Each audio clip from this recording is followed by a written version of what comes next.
नमस्कार दोस्तों, स्वागत है आपका हमारे यूट्यूब चैनल पर। अगर आप चैनल पर नए हैं तो प्लीज़ चैनल को सब्सक्राइब कर लीजिए और अपने दोस्तों को शेयर कर दीजिए। 85 शब्द प्रति मिनट की गति से डिक्टेशन शुरू करते हैं। दोस्तों 850 शब्दों का ये डिक्टेशन है जिसे मैं 10 मिनट में डिक्टेट करूँगा और इसकी PDF आपको टेलीग्राम ग्रुप में मिल जाएगी, जिसका लिंक मैं डिस्क्रिप्शन बॉक्स में दे दूँगा। ठीक है, तो तैयार हो जाइए लिखने के लिए। शुरू करते हैं। स्टार्ट। माननीय सदस्यगण, 15वीं लोकसभा के चुनावों के बाद संसद के दोनों सदनों के प्रथम सत्र को संबोधित करते हुए मुझे अपार हर्ष हो रहा है। मैं लोकसभा के सभी सदस्यों, खास तौर पर नवनिर्वाचित सदस्यों का अभिनंदन करती हूँ। आप यहाँ हैं क्योंकि आपने पिछले कुछ महीने भीषण गर्मी में अपने मतदाताओं को यह समझाने में बिताए हैं कि आप किस प्रकार बेहतर ढंग से उनकी अपेक्षाओं का प्रतिनिधित्व कर सकते हैं। आज आपके पास जनादेश है और भारत की जनता की आशाओं और आकांक्षाओं के अनुरूप उनकी जिंदगी में सकारात्मक बदलाव लाने का मौका है। भारत की 100 करोड़ से अधिक जनता, जो संपूर्ण मानव जाति का छठा हिस्सा है, उनको आशाओं का प्रतिनिधित्व करने का यह सौभाग्य असल में कुछ एक चुनिंदा लोगों को ही मिलता है। मुझे विश्वास है कि जब आप अपना काम शुरू करेंगे तो उनकी चिंताओं और आशाओं को प्राथमिकता देंगे और उनके सपनों को साकार करेंगे। मेरी आपसे अपेक्षा है कि आप अगले 5 वर्षों में प्रत्येक दिन जनता की इन आकांक्षाओं को पूरा करने में बिताएंगे और ऐसा करते हुए अपने जीवन को और अधिक सार्थक बना पाएंगे। मेरी शुभकामनाएं आपके साथ हैं। मैं लोकसभा के सदस्यों को सर्वसम्मति से अपना अध्यक्ष चुनने के लिए बधाई देती हूँ, और वह भी एक महिला जो दलित है और गौरवमयी है। इससे भारतीय लोकतंत्र का, सदन का तथा उसके सदस्यों का खुद का सम्मान बढ़ा है। पिछले सप्ताह पश्चिम बंगाल राज्य में चक्रवात के कारण जान माल का काफ़ी नुकसान हुआ है।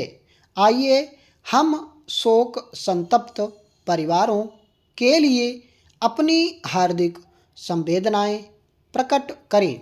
मेरी सरकार पश्चिम बंगाल की चक्रवात से पीड़ित जनता को हर संभव राहत मुहैया कराएगी। मैं निर्वाचन आयोग को और उन लाखों कर्मचारियों को बधाई देना चाहूँगी जिन्होंने 15वीं लोकसभा के चुनावों को सुगमता और कुल मिलाकर शांतिपूर्ण तरीके से संपन्न किया। भारतीय संसद के लिए चुनाव प्रस्तुत विश्व में लोकतंत्र का सबसे बड़ा उत्सव है और यह बृहत और महत्वपूर्ण कार्य अत्यंत सुचारू रूप से संपन्न किया गया। लोकतंत्र की संकल्पना मानव जाति की श्रेष्ठतम विचारधाराओं में से एक है और भारत में होने वाले प्रत्येक चुनाव में प्रतिनिधि चुनने की इस स्वतंत्रता को अमल में लाया जाता है, जिससे यह संकल्पना और अधिक बलवती होती है। यह सर्वविदित है कि सबसे बड़े लोकतंत्र के रूप में भारत का समूचे विश्व में विशिष्ट स्थान है। किसी सुदूर गांव में जब कोई बुजुर्ग महिला गर्व से अपनी तर्जनी उठाकर उस पर अमिट स्याही का निशान दिखाती है, तो वस्तुतः वह दुनिया से यही कह रही होती है कि उसके पास अपने देश में परिवर्तन लाने की शक्ति है। वर्ष 2004 में मेरी सरकार ने राष्ट्र के समक्ष एक समावेशी समाज और समावेशी अर्थव्यवस्था की संकल्पना रखी थी। सरकार ने इस संकल्पना को मूर्त रूप देने के लिए नीतियां और कार्यक्रम तैयार करने में पूर्ण निष्ठा से कार्य किया। मेरी सरकार का मानना है कि इस चुनाव में उसे जो भारी जनादेश प्राप्त हुआ है वह इसी समावेशी नीति का ही परिणाम है। यह जनादेश समग्र वृद्धि, समतापूर्ण विकास और पंथ निरपेक्ष तथा बहुलवर्गीय भारत के लिए है। इन लक्ष्यों को पूरा करने के लिए मेरी सरकार और अधिक परिश्रम से तथा बेहतर ढंग से काम करने के लिए प्रतिबद्ध है। मेरी सरकार की सतत प्राथमिकता समावेशन के लिए चल रहे प्रमुख कार्यक्रमों को सुदृढ़ करने की है। इस कार्य के लिए सरकार को पुनः ऊर्जावान बनाने और शासन व्यवस्था में सुधार की आवश्यकता है। इसके लिए आर्थिक विकास को पुनः उच्च विकास पथ पर लाने की चुनौती का मुकाबला करने की जरूरत होगी, जो वैश्विक आर्थिक मंदी से प्रभावित हैं। सरकार रोजगार के अवसर बढ़ा सके, इसके लिए जल्द विकास आवश्यक है। सभी क्षेत्रों और सभी लोगों की ज़रूरतों को पूरा करने के लिए शिक्षा, स्वास्थ्य सेवाएं और अवसंरचना में परिव्यय बढ़ाने हेतु संसाधन उपलब्ध कराना जरूरी है। मेरी सरकार यह सुनिश्चित करेगी कि विकास प्रक्रिया न केवल त्वरित हो बल्कि उसे सामाजिक और क्षेत्रीय रूप से अधिक समावेशी और समतापूर्ण बनाया जाए।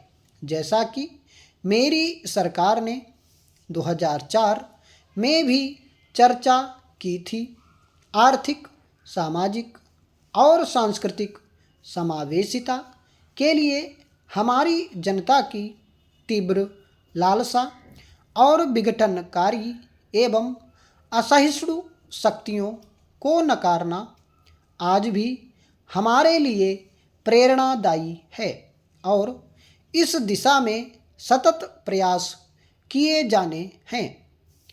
मेरी सरकार पुलिस सुधार के लिए सक्रिय कार्रवाई करेगी और आंतरिक सुरक्षा में नागरिकों की सक्रिय भागीदारी सुनिश्चित करने के लिए सामुदायिक पुलिसिंग को प्रोत्साहित किया जाएगा।